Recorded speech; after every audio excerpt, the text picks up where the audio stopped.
السلام عليكم ورحمة الله. مرحبا بكم معايا في فيديو جديد ووصفة جديدة. اليوم ان شاء الله غادي نشارك معكم وصفة ديال الكاب كيك اللي كنخدمو غير بجوج بيضات. مكونات بسيطة وكيجي منفوخ وطالع، وكذلك كيجي خفيف والقوام ديالو زوين. فخليكم معايا لاخر الفيديو باش نشوفوا المكونات اللي غادي نحتاجو وطريقة التحضير. وقبل ما نبداو ان شاء الله ما تنساوش تدعموني بلايك، تشتركوا في القناة وتبارطاجيو الوصفة مع الاهل والاصدقاء.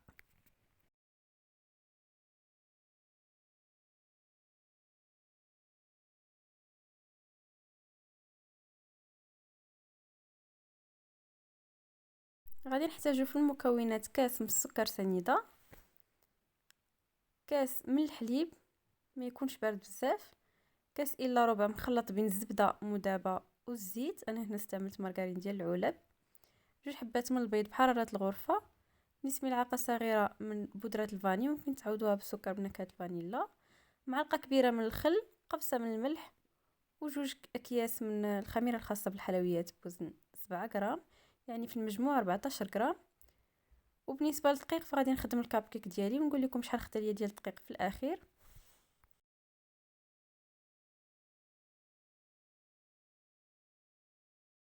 فغادي ناخذ هنا الاناء اللي غادي نخدم فيه الخليط ديالي، غادي نوضع فيه اولا البيض، وغادي ناخذ اولا الحليب، غنضيف عليه الخل، وغادي نخلط المكونات بجوج ونخليهم يتفاعلوا لي على جنب.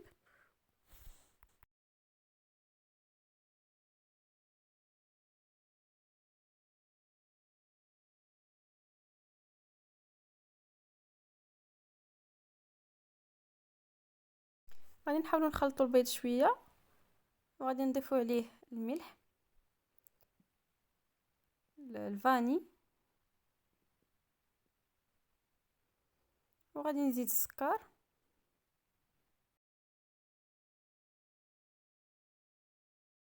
وغادي نحاول نخدم الخليط مزيان حتى نحسوا ان السكر داب مزيان والخليط تبدل اللون ديالو، يعني ما بقاش اصفر ولا ابيض.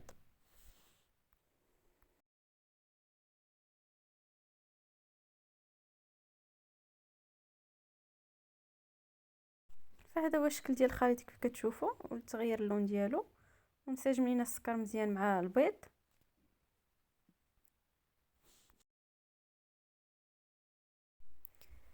وغادي نضيف دابا الخليط ديال الزيت والزبده، غادي نخلطو جيدا.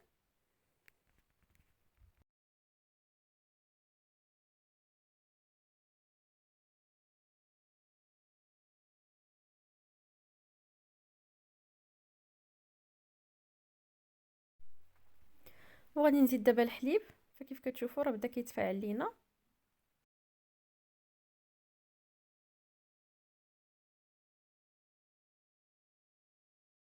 فغادي نزيد الحليب وغادي نخلط الخليط مره اخرى حتى ينسجموا لينا المكونات مزيان. ضروري ما تخلطوا مزيان في كل مرحله، يعني فين ما زدتوا شي مكون تحاولوا تخدموا الخليط مزيان هكا باش يتهوى لكم الخليط ديالكم وتيدخل ليه كميه كبيره من الهواء، وكيجيكم الكاب كيك ديالكم منفوخ وفي نفس الوقت خفيف.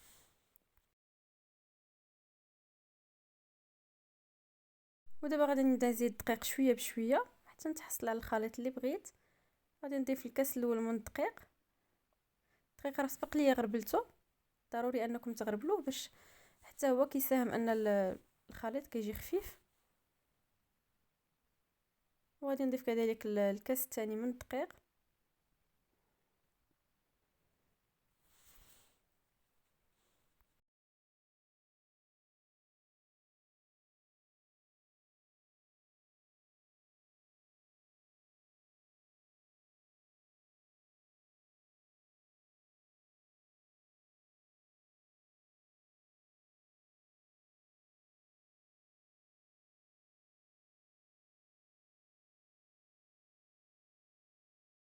وغادي نخدم المكونات مزيان حتى ينسجم لينا الدقيق، ما يبقاوش فيه تكتلات ولا حبيبات.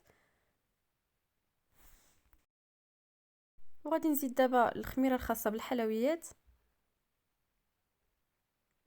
غادي نخلط المكونات ونضيف نكمل اضافه الدقيق شويه بشويه حتى نتحصل على القوام اللي بغيت ونرجع لكم.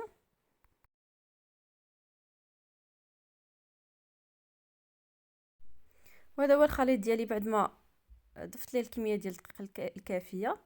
كيجي ثقيل شويه كيف كتشوفوا، يعني ماشي القوام ديال الكيكه، ثقل منها. فهنا خدا ليا تقريبا 3 الكيسان ديال الدقيق بعبار كاس العنبه. فهنا بالنسبه لي انا هنا الجو بارد، داكشي باش ما غنخليش الخليط ديالي يرتاح في الثلاجه. الا كان الجو سخون، ديروا الخليط في الثلاجه واحد 10 دقائق باش تبرد لينا الزبده ويعطيكم واحد النتيجه زوينه. فهنا انا وجدت القوالب اللي غادي ندير فيهم الكب كيك. غنستعمل هذه النوعيه، ممكن تستعملوا غير ديال الورق العاديين.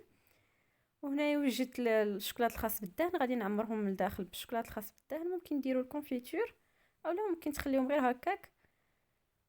وبالنسبه لهذه المرحله فانا شعلت الفران من قبل، من الفوق ومن التحت على عافيه مجهده حتى يسخن لينا الفران مزيان. خصنا ندخلوهم الفران سخون بزاف. ملي غادي نبغي ندخل الكاب كيك ديالي غادي نقص الفران، يعني نديرو على عافيه مهيله ويبقى شاعل من الفوق ومن التحت، وندخل الكاب كيك ديالي. كيف قلت لكم الا كان الجو سخون دخلوهم واحد 10 دقائق للثلاجه غير لتحت حتى تبرد لينا العجين، عاد ديروهم في الفران مباشره. هكا داك الصدمه ديال البروده مع السخونه ديال الفران كتخليهم انهم يجيو منفوخين ويجيو طالعين مزيان. فهنا كيف كتشوفوا كنعمر لي كاب كيك ديالي، ما كنعمرهمش حتى الفوق، كنخلي تقريبا الثلث خاوي.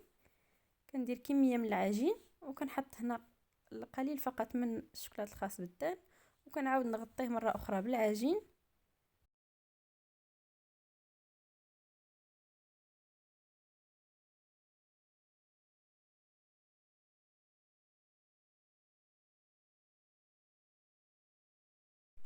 فهنا ضروري انكم تنظفوا الجوانب ديال الكب كيك الا قاسكم شويه العجين في الجوانب، لان داك شويه العجين هو اللي ما كيخليش الكب كيك يطلع مزيان، اولا الكيكه حتى هي ما كيخليهاش تطلع مزيان. ضروري ان الجوانب يكونوا نقيين، ما يكونش فيهم نقط ديال العجين. فغادي نكمل بهذه الطريقه حتى نعمر القوالب كاملين اللي عندي ونرجع لكم. فهنا بعد ما عمرت لي كاب كيك كاملين ديالي، زينتهم بشويه من الشوكولاته ديال الكوكيز، والنصف اخر زينته بالزبيب.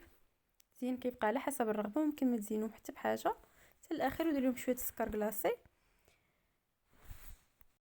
فغادي ندخل دابا لي كاب كيك ديالي للفران اللي كيف قلت لكم سخون مزيان، شاعل من الفوق ومن التحت. غادي نقص دابا العافيه بعد ما سخن، نقصها نخليها مهيله وندخل لي كاب كيك ديالي حتى يتنفخوا، ونرجع لكم باش نشوفوا الشكل النهائي ديالهم.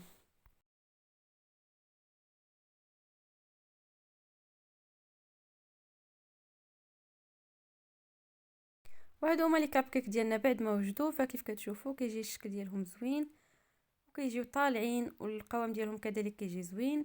زينتهم هنا بشويه من السكر كلاصي، والمذاق كذلك كيجي زوين ديالهم.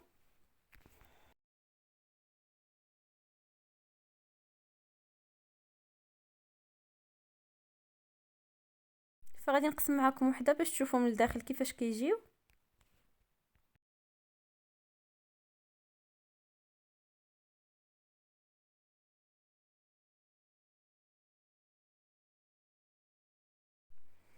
فراه كيجيو طريين بزاف وكذلك كيجيو مهويين كيف كتشوفوا.